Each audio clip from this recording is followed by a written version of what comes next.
I never believed in ghost stories until one bitter winter when everything I held dear began to unravel. It all started on a crisp morning when my family, my parents, my younger sibling, and I set out for a camping trip deep in the forest. We left the city behind, eager for a retreat into nature's quiet embrace, unaware that nature had a darker side waiting for us. Driving along narrow, winding roads, the landscape gradually transformed into a vast, snow-covered wilderness. There was something unsettling about the silence: no chirping birds, no rustling leaves, just an oppressive stillness that made the hairs on the back of my neck stand on end. Our journey took an unexpected turn at a dilapidated gas station on the forest's edge. There, under the dim glow of a flickering street lamp, we met Tahoni's, a weathered, Native American hunter whose eyes held countless untold stories. In a low, measured tone, he warned, "Don't wander too deep into the forest. There's something out there that doesn't belong among the living. It's hungry."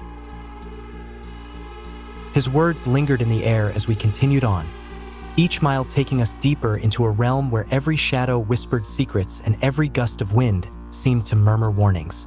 At our campsite that first night, the campfire's glow barely penetrated the darkness, casting eerie, dancing shadows that seemed to twist and reach out. I couldn't shake the feeling that we were not alone, that something ancient and malevolent was watching us, waiting for the perfect moment to reveal itself. Curiosity mixed with a mounting sense of dread as I wondered, what was lurking in those silent woods, and why did it seem as if the very darkness was alive, keeping its secrets just out of reach? Little did I know, the true horror of that forest was only beginning to unfold. That night, as the campfire's glow waned and a biting chill seeped into our bones, sleep eluded me. Lying in my sleeping bag, I became acutely aware of the forest's eerie silence, a silence so heavy it seemed to muffle even my own heartbeat.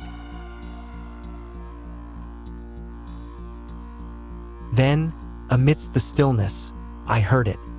A series of soft, uneven crunches on the fresh snow just beyond the circle of light. The sound was deliberate, rhythmic, almost like footsteps slowly encircling our camp. I nudged my sibling, trying to share my growing unease, when my eyes caught a fleeting glimpse of a figure. For one heart-stopping second, I thought I saw someone resembling my mother standing at the forest's edge. But as soon as I blinked, she vanished into the darkness. What remained were large, oddly shaped footprints pressed into the snow, leading away into the dense trees. As the night deepened, so did the sense of foreboding. The forest seemed to exhale a low, haunting whisper now and then, murmurs that carried fragments of familiar voices, twisted into something sinister. At one chilling moment, I distinctly heard my father's gentle laugh, warped and distant, merging with the howling wind. Pressing my ear against the cold canvas of our tent, I strained to catch every word, but the murmurs were elusive, like a language of sorrow and insatiable hunger. In that frozen moment, an unsettling realization took hold. The forest wasn't empty. It was alive with voices, speaking in a tongue of despair and desire. Then, without warning, a sharp snap of a branch shattered the night's silence. My heart pounded fiercely as I fumbled for the flashlight. Its beam sliced through the darkness, revealing a towering silhouette lurking among the trees, a form that seemed to dissolve into shadow just as quickly as it appeared. Clutching my sibling tightly, a deep-seated fear surged within me. Every rustle, every whisper now felt like a sinister prelude to something far more dreadful. With each heartbeat, the question grew louder in my mind. Could this be the harbinger of the Wendigo, a creature said to be both a predator and a curse? And if so, was it already stalking us, biding its time in the shadows? That night marked the first unmistakable sign of an ancient horror creeping into our reality, a horror that blurred the line between the familiar warmth of home and the cold, relentless hunger of the forest. Dawn broke with an unsettling stillness that froze my blood. I awoke to a chilling silence, a stark contrast to the anxious whispers of the night. It didn't take long for my heart to sink at the edge of the clearing. Where the trees loomed like silent sentinels, I saw something I never thought I'd witness. I stumbled out of the tent, flashlight trembling in my hand, only to see a sight that made my world shatter. Hanging from a gnarled branch was the head of my father, his lifeless eyes staring into the void. The gruesome scene was bathed in the cold light of dawn, each detail seared into my memory. I could hardly comprehend how something so monstrous could steal the very essence of the person I loved. Before I could process the horror, I heard a distorted, familiar voice echo from behind a voice that mimicked my mother's gentle tone. Spinning around, I saw what appeared to be her, standing a few feet away with a twisted, unnerving smile. But something was horribly off. The eyes, the subtle twitch in her expression, they were too calculated, too inhuman. In an instant, the figure lunged, and I realized with gut-wrenching terror that Wendigo had taken on the visage of our loved ones, using our memories against us. Panic surged through me as I raced back toward the campsite, desperate to find my remaining family. The forest itself seemed to conspire against me. Every rustle of leaves and snapping twig was a cruel reminder that the creature was always one step ahead. In the chaos, I caught a glimpse of my mother's head, its porcelain features marred by an unnatural stillness dangling like a macabre trophy against a snow-laden branch. As I stumbled through the white expanse, trying to hold back the rising tide of dread, I couldn't escape the relentless truth. The Wendigo was not simply hunting us. It was toying with us, using our bonds of family as bait for its insatiable hunger. Each step I took was haunted by the echo of that mocking, familiar voice. "Where are you running, darling?" As I ran blindly through the biting cold, I nearly lost hope until a familiar, weathered figure stepped out from behind a stand of ancient pines. It was Tahonis, the Native American hunter I'd met earlier. His eyes, fierce yet burdened with sorrow, locked with mine. "Wait!" he called softly as I slowed, my breath ragged from panic. "Tahonis!" I managed, my voice trembling. How did you find me?" He gestured for me to follow him into a narrow path, disappearing into the dim corridor of the forest. After several cautious steps, we reached a secluded grotto beneath towering, snow-laden pines. The cave walls were etched with ancient symbols, worn by time yet still powerful. In the flickering light of a makeshift lantern, Tahonis finally spoke this time, not just as a warning, but as a man with a past. "Sit with me for a moment," he said, his tone gentle yet edged with urgency. "There's much you need to understand about what haunts these woods and about me." I hesitated, then sank down onto a cold rock. "I don't know if I can handle more horror, but please, I need to know. What exactly is this creature? And why are you helping me?" Tahonis exhaled slowly before beginning his tale. "Many years ago, I was not always a guardian of these woods. I was once a proud warrior of my people, a seeker of truths hidden in nature. But when our tribe fell to a terrible curse, when greed and despair drove some of our own to commit unspeakable acts, I lost everything. I watched as a beloved friend transformed into a Wendigo, consumed by an insatiable hunger that turned him against all he loved." He paused, his eyes glistening with memories of loss. "I vowed then that I would never let that fate befall another. I dedicated my life to understanding the curse and finding a way to stop it. When I saw your family's trail, I knew I couldn't stand by. I leaned forward, desperate for clarity. But why me? Why are you risking everything for a stranger?" Tahonis' gaze softened. "I see a spark in you, a resilience that reminds me of the warrior I once was. It's not just about saving your family. It's about preventing this curse from consuming more souls. Every life lost to the Wendigo deepens the darkness, and every life saved helps keep that darkness at bay." He pointed to the cave walls, his finger tracing the faded symbols. "These markings record the ancient rituals our ancestors once used to combat the Wendigo's curse. They're a map of sorrow, regret, and hope. I've spent years studying them, hoping to unlock a way to reverse what has been done. I swallowed hard, absorbing every word. So, what do I need to do? How can I fight back? Tahonis leaned closer, his voice dropping to a grave whisper. You must leave this cursed forest with what remains of your family before. The Wendigo's hunger claims you completely, and if you find remnants of those who have fallen to this curse, you must remember them not as monsters, but as warnings. Every moment you delay, the line between your loved ones and that abomination blurs further. He paused, letting his words sink in, then added, I'll help guide you out, but the journey will test every fiber of your being. Are you ready to face what lies ahead, knowing that the truth might shatter everything you believed about family, loyalty, and yourself? For a long moment, only the quiet drip of melting snow punctuated our silence. Finally, I nodded, a mix of fear and resolve churning within me. I'm ready, I whispered, though my voice quivered. I can't lose everyone. I won't let this curse take them from me. Tahonis placed a firm hand on my shoulder. Then follow me. Together, we will confront the darkness and reclaim what has been stolen. In that cold, shadowed grotto, with ancient symbols witnessing our silent vow, a fragile alliance, was born a beacon of hope amid the encroaching terror of the Wendigo.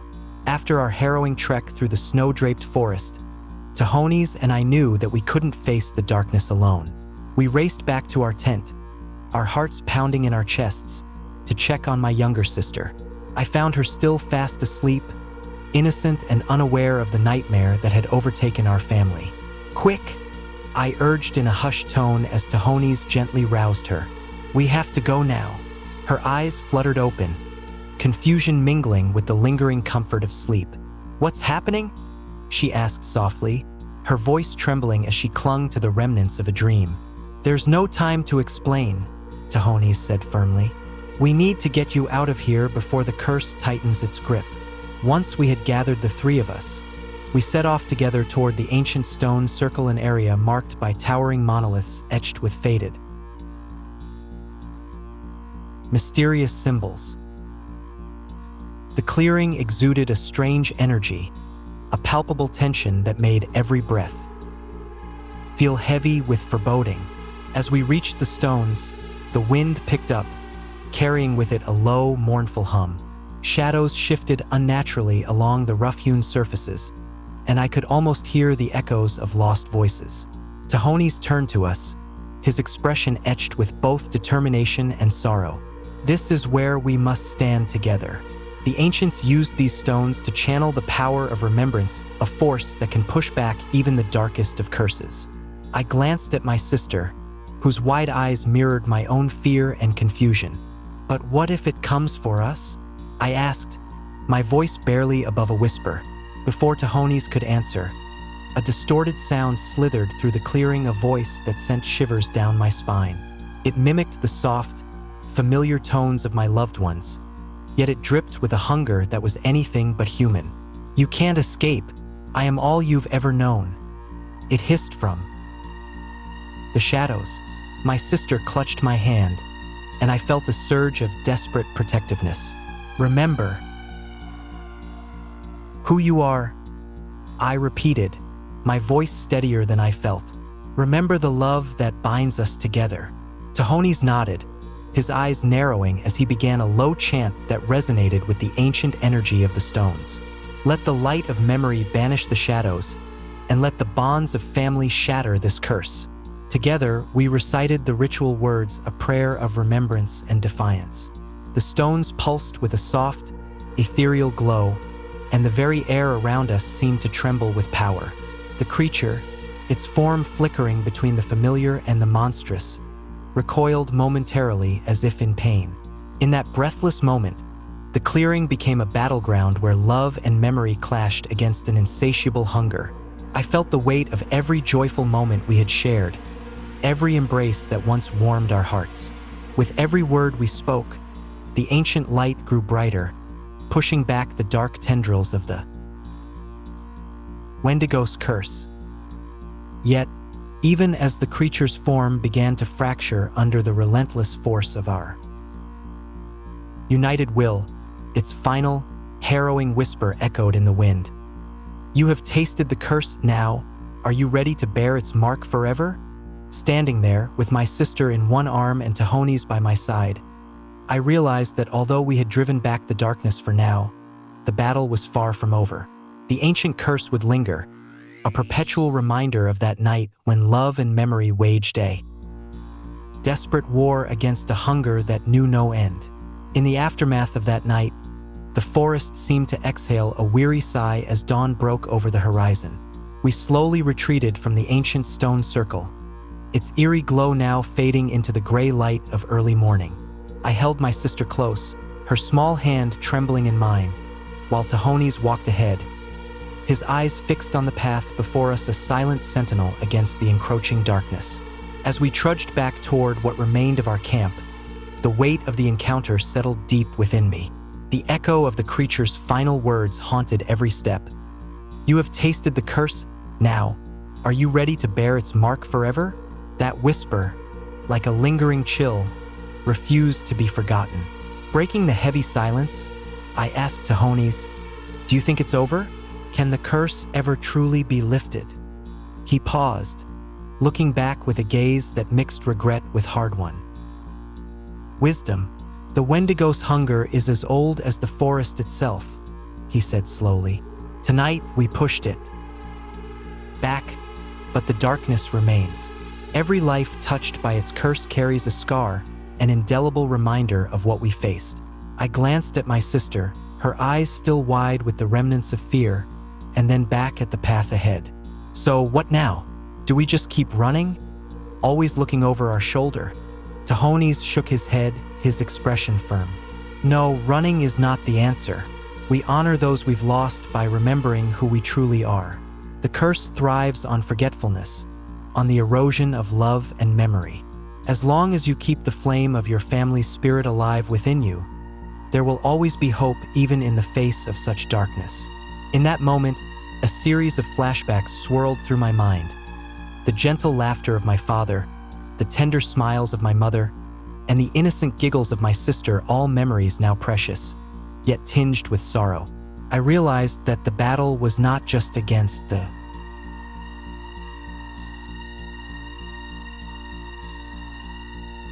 monstrous Wendigo, but against the creeping despair that threatened to erase our very identity. "We'll continue to fight," I said, more to myself than to either of them, my voice steadying with newfound resolve. "I'm going to make sure that what we lost isn't forgotten. I'll carry it all with me, the love, the pain, the hope, so that the curse can never claim us completely." Tahoni's nodded, a small, weary smile breaking through his solemnity.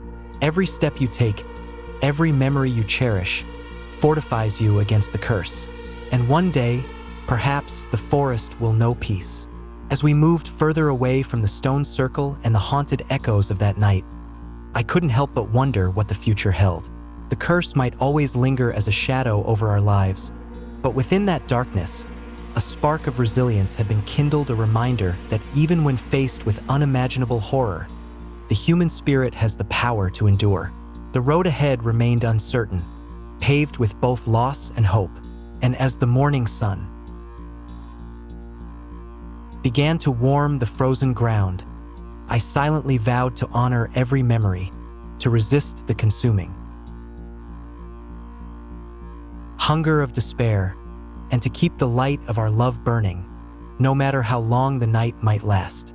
I woke up in the ruined tent, my mind shrouded in a haze of disbelief and terror. As I sat up, the nightmare revealed itself. Scattered around me were the severed heads of my family members, each a grim testament to what had transpired. I stared at my trembling hands, now stained with dried blood, and a dreadful thought took root. Was I still human, or had I become something unrecognizable? The weight of that question pressed down on me with every heartbeat. Beside me, Tahoni stood silently, his eyes vacant and hollow. In a voice devoid of any warmth, he stated, "You have eaten them." His words cut through the silence like a knife, sealing my fate with a grim finality. Outside, the wind began to howl as it roared through the trees, carrying with it a chilling whisper one so disturbingly familiar it made my blood run cold. "Are you hungry?" The sound echoed through the dark forest, a lingering taunt that refused to be silenced.